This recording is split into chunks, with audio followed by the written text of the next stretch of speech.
Hey everyone, it's Gina B here and it's day 4 for Pump Up Your Protein Challenge. Now this is a question I get a lot, so it had to be addressed in this challenge. And is protein powder essential for fat loss? So I'm gonna answer that question right now. Okay, protein powders are a supplement.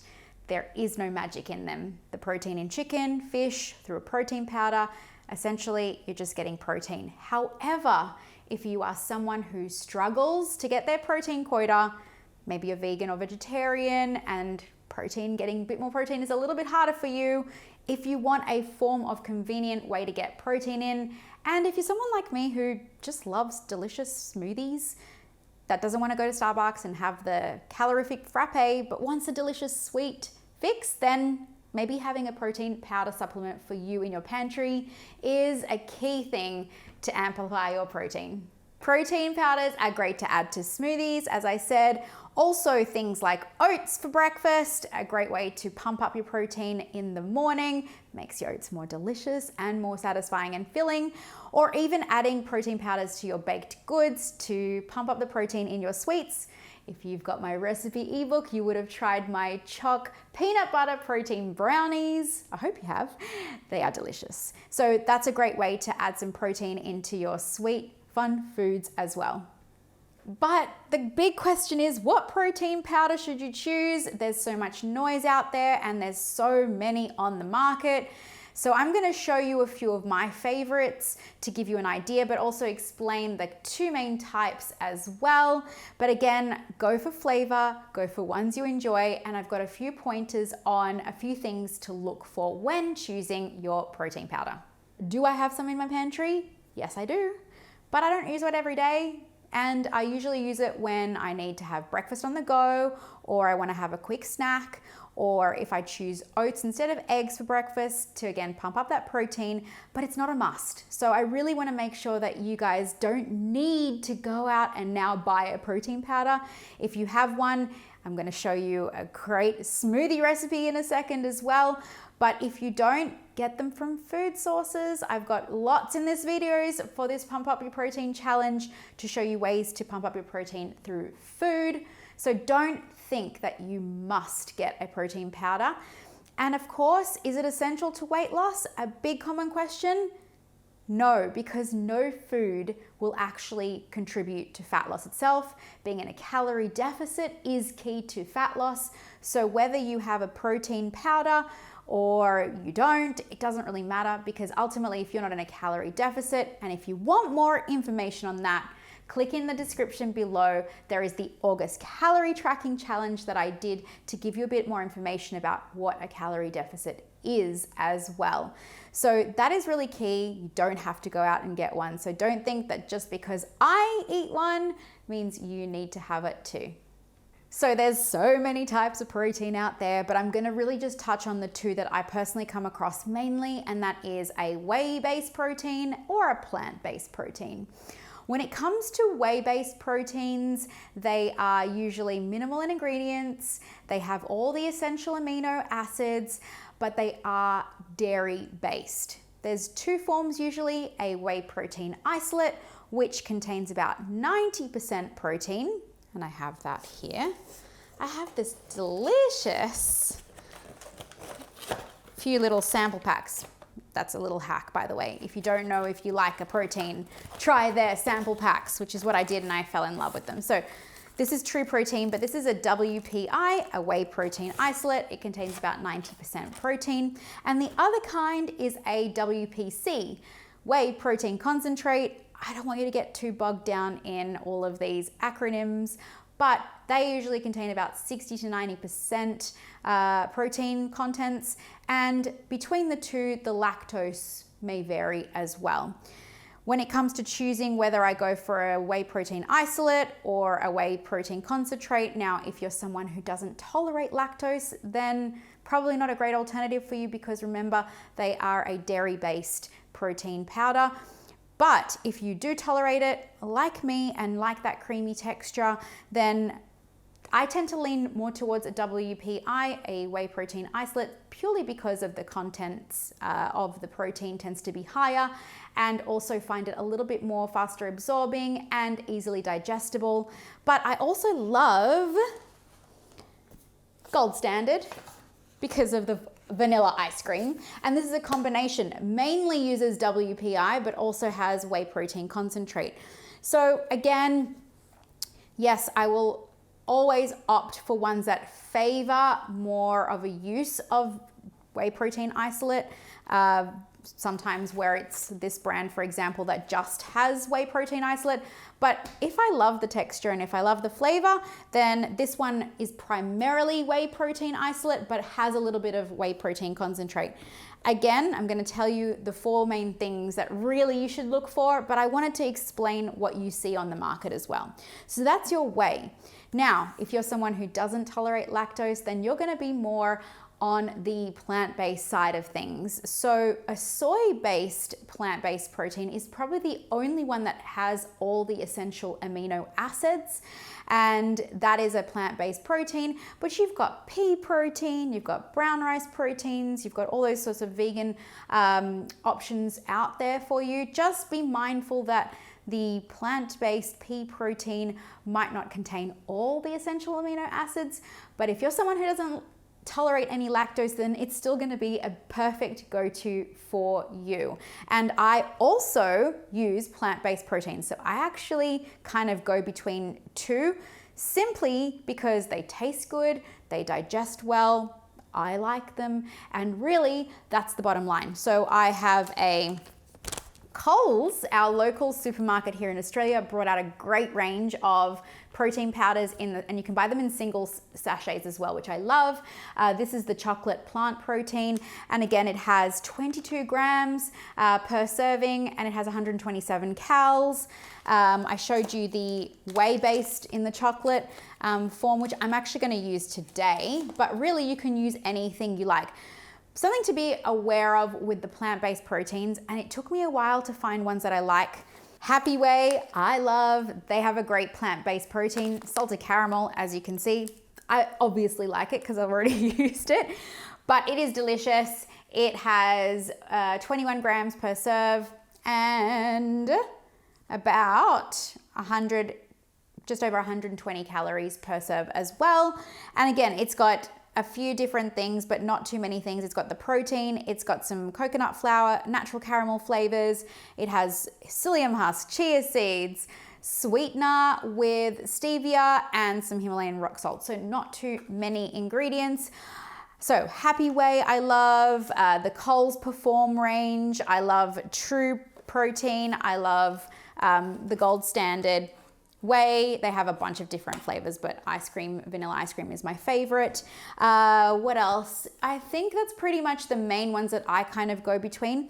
But when it comes to plant-based protein, one thing that I had to navigate is it can be a bit chalkier. The whey, obviously the dairy-based versions tend to be a lot creamier and not as chalky. So it is sometimes a bit of trial and error. But there are 4 main things that I tend to look for when I'm looking at choosing a protein powder. Number 1, I'm trying to find one in comparatively lower in sugar, comparatively lower in calories, and comparatively higher in protein, of course, across different ranges.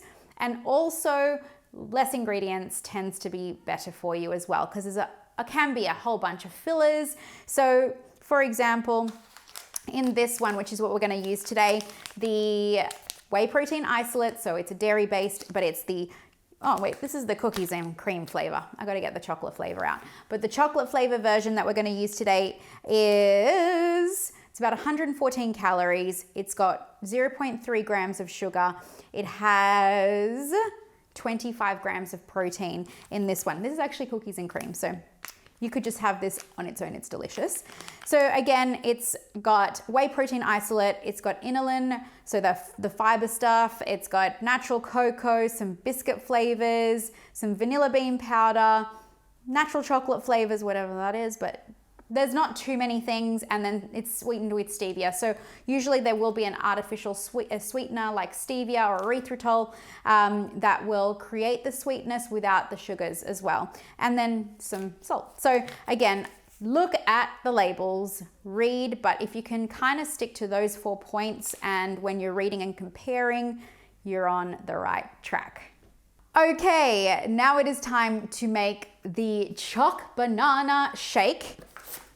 Found chocolate. Here we are, WPI. So I'm using a dairy-based version. Again, I could also use the plant-based version, but we're going to make my choc banana shake, which is on my website. I'll pop the link below so that you have the recipe as well. But one thing when you're making your smoothies, always start with the liquids first, because if you have one of these like I do, is it the Vitamix or Vitablend? You pop it over, you don't want the powder on the bottom, because then you make the mistake, you go like that and it's still stuck there. So start with the liquids. All right, so I personally use almond milk, but you can use, I probably should give it a shake before, you can use water as well, or any milk of choice. So don't think that just because I'm using almond milk, you do need to.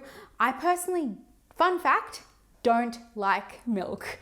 Even though I like whey-based proteins, I don't like the flavor of drinking milk itself. I have made the switch to almond milk in my lattes because I just love the flavor a lot more. I don't tolerate it as much. It upsets my stomach a little bit. So it's quite funny, but I am not lactose intolerant. So it's a personal preference for me. So whatever milk you choose, oat milk, dairy milk, light milk, etc. We're gonna go for a cup of milk. Now, I'm gonna do this on camera, so I've gotta make sure I don't get messy. All right, so a cup of milk, super simple. Let's move this over here, and let's move this over here. Okay, then I'm going to add bananas, just one banana. You can add half a banana if you want to. Don't fear bananas. Great, delicious source of energy and a delicious fruit. Now I tend to just chop it up a little bit just so that it's easier. Now another hack, if you don't have ice cubes, freeze your banana and that will act as an ice cube as well. Just make sure when you do freeze your banana that you also cut it into segments, because then it's easier to blend, especially if you don't have a very powerful blender. So that's an idea for you. Then pop in your protein powder. So as I said, this one has 111 calories. For the serving size is about 30 grams of protein, which is kind of a standard. It's usually between 25 to 35 grams of protein powder. And it has 0.4 grams of sugar, and it has 25 grams of protein. So as you've already heard, it's quite hard to always increase that protein. So 25 grams in an instant like that is why a lot of people choose protein powders as supplementation to help get more protein in your daily requirements so that you can meet your protein requirement for your goals. Okay. And again, like I do love once in a while a delicious Starbucks frappe style milky thing. So if I feel like that but don't want all the calories, then a protein shake for me with a few bells and whistles is kind of a good option. Okay, so now I've popped in the protein powder. I'm going to add a little bit of fiber and also amplify the protein. So chia seeds, fantastic form of fiber and omega-3s and protein. You've got about, in a tablespoon, I think it's about 3 grams of omega-3s, 6 grams of fiber and 3 grams of protein. So again, I'm gonna now make that 25 grams of protein turn into 28 grams of protein. And I was right, yes. Okay, and I'm gonna just add 1 tablespoon of that. So just to create that one serve, pop that in there. Excellent. Now, I just love the taste of cinnamon. If you don't like it, don't add it. I'm gonna pop about half a teaspoon of cinnamon just for an extra cinnamony kick. And My recipe actually says you can also pop a teaspoon of honey if you want to as an additional, but today I actually don't want it because I feel like, especially depending on the protein powder sources you have, some chocolate flavors tend to be a little bit sweeter, some a little bit more bitter. So it depends on that. This one's actually a bit of a sweeter sauce, so I don't really need that extra teaspoon of honey. But if I had a more bitter version, then I probably would add that in. Wait. Gotta add some